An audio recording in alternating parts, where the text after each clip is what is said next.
Family, what's the word? We're back. Hit that thumbs up button, all that good YouTube stuff. I'm losing motivation. I'm not even about to lie to y'all. I'm losing motivation for this platform as far as this goes. But I don't know. I don't know. It's amazing to think this many subscribers and only really 4 loyal supporters. For real, for real. 5 at the most. I watch bloggers get on here and talk crap about everybody and the same people nobody knows, and they really clean up on donations and cash apps.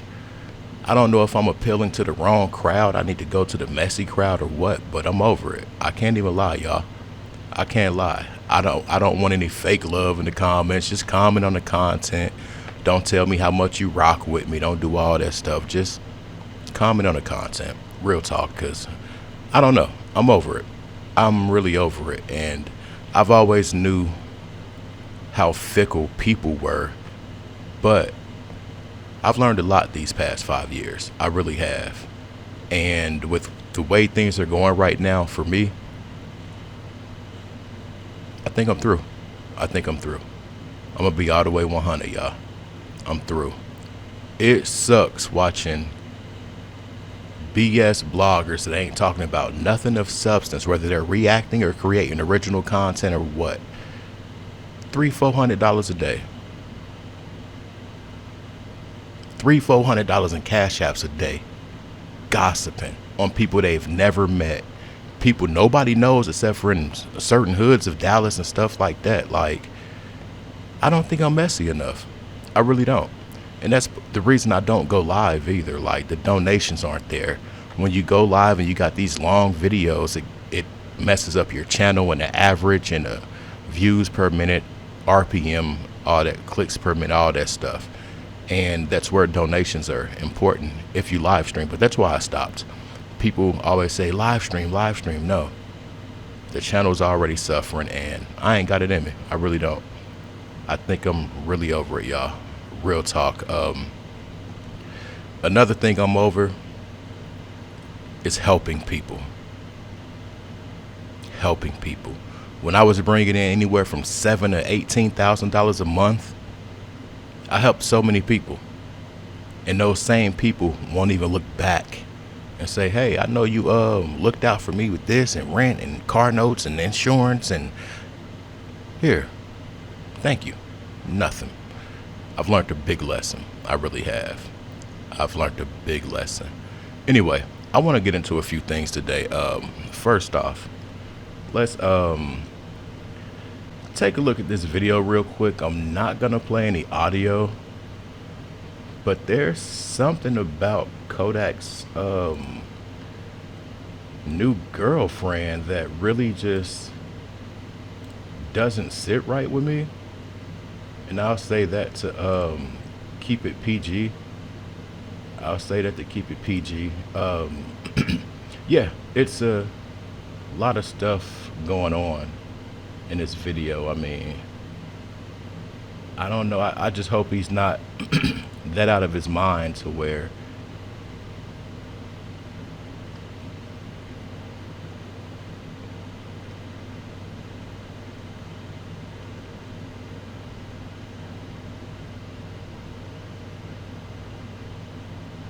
Is Maria Marcus?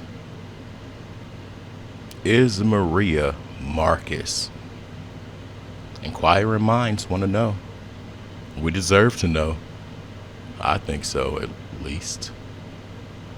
It's interesting. Very interesting.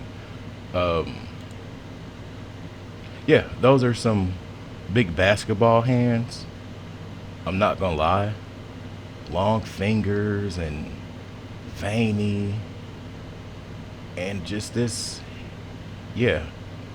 I don't know if Kodak's trolling or what. I really don't. But it's something that just doesn't seem right about this situation. This was an upload 9 days ago from his channel also. I want to see her get out the car. I guess we won't see that. But when we go to the comments, somebody said he's so high he don't even know that's a dude. Then they said 2 grown men. Man, Kodak with his transmission. Either the mama got her daddy face or she got her daddy face. Hold on. Either the mama got her daddy face, oh, or she got her daddy face. Ain't no way around this.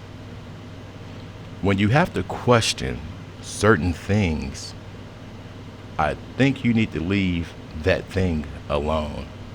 Somebody said, why it looks so weird?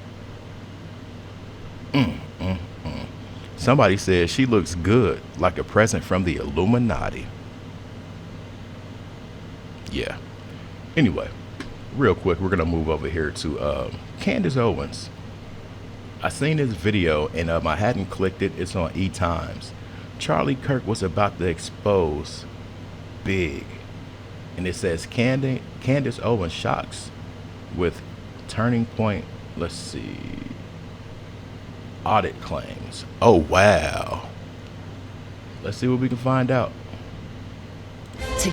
Take this time to like the video. If you want to donate to the channel, it's $ Trap House Kitchen 1. Let me get my playback speed and everything together. That's a crazy looking commercial. I'm gonna leave it at that. I ain't gonna say too much, but yeah, y'all be careful with these commercials. All right, let's go. In, how did he also not confess? I now have the answers to that. The main point, the reason why this information came to me is because there's a narrative being spun right now. Obviously, I know a lot more, and I'm going to share it with you guys on Monday. I just wanted to vet some of the things that I heard, ask some more questions from people that would know. This is very serious. I don't know what's going on, but I do know that what we are being told has... Whoa. What did that say? Candace Owens reveals that Charlie Kirk announced a massive audit of Turning Point USA just 1 week before everything happened. She says Kirk was setting up a Doge department inside of the organization because money was being burned too quickly. That's interesting because in the video they were, wow. In the last video I did, they were talking about Turning Point USA and that they hurried up and tried to close this and put this narrative out there, and Candace wasn't going with it. She knows her homie. They're being told has gone on is just not so, and yeah, this is really kind of going to begin.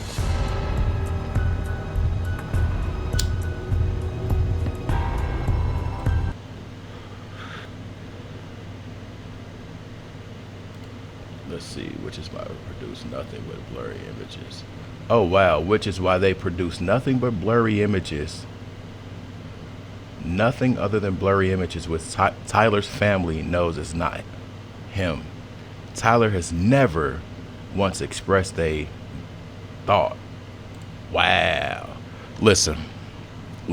Don't we always say the footage when these things pop off is always so grainy, so 1998-ish in a 2025 present day era. There are Ring cameras that shows way clearer than what we got of that dude. Let's be 100. And with it being so blurry, so pixelated, how do we know for sure that that's him? Yeah, this is... Candace Owens reveals, okay, the audit. Are they gonna just keep showing that?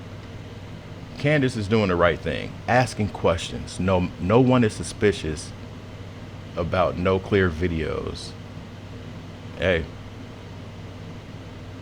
of the shooter getting on the roof and then down. She ain't wrong at all. Not at all. So Candace, who hasn't been friends with Charlie for years and wasn't invited to his funeral, but she has all the inside scoop. She's grifting off of Charlie. That's interesting. I didn't know they weren't cool. Allegedly.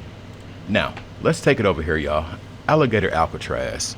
I was watching YouTube and it's a lot of commercials popping up with these fast food places having discounts and this and that, and y'all know where my head went. I'm like, hold on. We just had all these things go on in Texas, a few other areas where there was a lot of livestock, and now we got these big old fast food discounts almost everywhere. But it made me look up this place, and here are some of the titles, you guys, that are popping up. Where are the detainees? Alligator Alcatraz. Prisoners disappear from ICE database. Yeah. How? Where are they? What are their families being told, if anything? Yeah. I bet there's some full alligators out there, and I'll say that. Anyway, let's check out Fair and Balanced. Alligator Alcatraz. Detainees are disappearing. Let's go. All right, team, listen up. There's a national blood shortage. Take this. Oh, wow. National blood shortage. Give a merch. Not quite like that. Who can beat it? Chance of the President's Suite? Classy. Campus concert. Lives and health.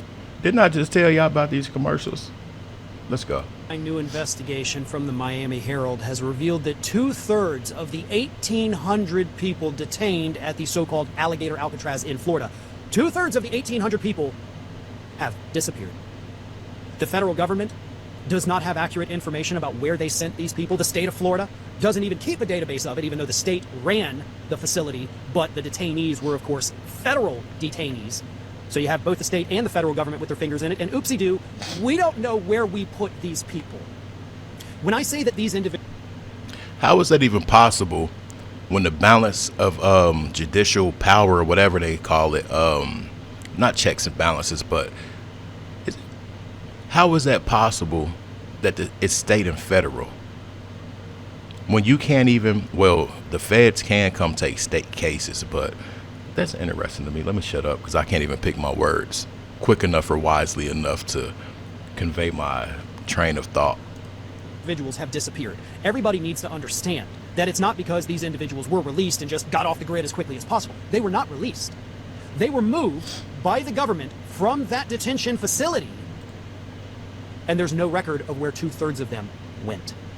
We do know, in a couple of instances, some of these people were deported to other countries, including some individuals that were legal residents of the United States. So we're deporting people that are here legally with all the paperwork, everything's up to date, but we're just sending them out anyway.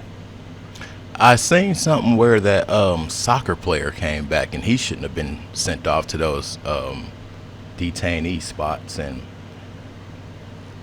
what do y'all think about it?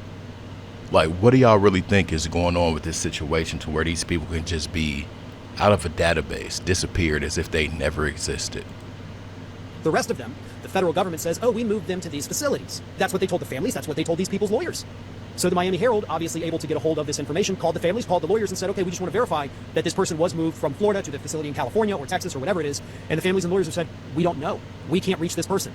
We have tried to contact, but they tell us that person's not there. We don't know where our father is. We don't know where our brother is, our sister is, our mother. We don't know where our clients are because the information the government gave us is not accurate. We have no way to track these people. The federal government is disappearing people. Germany did that. Russia did that. We're disappearing people. We don't know where they are. The Miami Herald did their due diligence. We don't know if they're in the United States. We don't know if they're alive at this point, folks. We don't know where they are or how they are. And if you don't think that's one of the most terrifying developments in Donald Trump's war on non-white people, then I don't know what to tell you. It is different coming from a white male. It really does. What he just said hits so different coming from a white male. I think it might be time to start checking them swamps and those areas around that place. Maybe even checking some of them gators and doing some x-rays on them. I'm not saying that that's something that might have happened, but I'm just saying. Anyway, $ Trap House Kitchen 1. If you really rock, let me know you here. Let me know you made it. And if you really, really rock, $ Trap House Kitchen 1. I'm out. Peace.